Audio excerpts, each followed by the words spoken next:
পুরমন্ত্রী ফিরহাদ হাকিমের সঙ্গে দেখা করতে শুক্রবার পুরভবনে এসেছিলেন গোঘাটের বিজেপি বিধায়ক বিশ্বনাথ কারক। মাস্কে ঢাকা মুখ, তবু পুরকর্মীদের অনেকেই তাকে চিনতে পেরেছিলেন। শাসক দলের মন্ত্রীর সঙ্গে বিরোধী দলের বিধায়কের একান্ত সাক্ষাৎকার নিয়ে তাদের মধ্যে দলবদলের গুঞ্জন শুরু হয়ে যায়। মুহূর্তে সে খবর পৌঁছে যায় মিডিয়ার কাছেও। ফিরহাদের ঘরের বাইরে তখন এক ঝাঁক সাংবাদিক।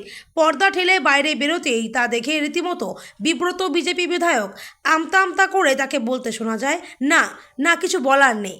বললে আপনারা হয়তো অন্য কিছু ভাববেন। এই অন্য কিছুর ব্যাখ্যায় বিজেপি বিধায়ক বিশ্বনাথের দাবি, আরামবাগ পুরসভা এলাকায় গ্রিন সিটির কাজ করার নামে প্রায় 9 কোটি টাকা দুর্নীতি হয়েছে।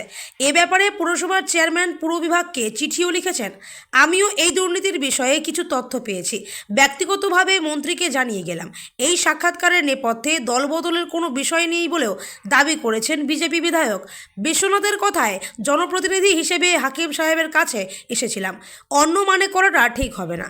এ ব্যাপারে পুরমন্ত্রী ফিরহাদ হাকিম ওরফে ববির কোনো প্রতিক্রিয়া জানা যায়নি। তবে শাসক দলের মন্ত্রীর কাছে বিজেপি বিধায়কদের আগমন ঘিরে রাজনৈতিক মহলে নানা গুঞ্জন শুরু হয়েছে। নিন্দুকেরা মনে করাচ্ছেন, বিশ্বনাথ কারক আগে বামফ্রন্টের বিধায়ক ছিলেন, পালাবদলের পর দলবদলে বিজেপিতে যোগ দিয়েছিলেন, অর্থাৎ দলবদলের অভিজ্ঞতা রয়েছে তার। সংশ্লিষ্ট মহলের তরফে কথাও স্বীকার করা হচ্ছে যে জনপ্রতিনিধি হিসেবে বিরোধী দলের বিধায়ক শাসক দলের মন্ত্রীর ঘরে যেতেই পারেন, কিন্তু সাম্প্রতিক অতীতে একাধিক দলবদলের ঘটনার জেরেই শাসক বিরোধী বিধায়ক বা নেতাকে কাছাকাছি দেখলেই বিষয়টিকে আর নিরামিষ হিসেবে দেখতে চান না কেউই।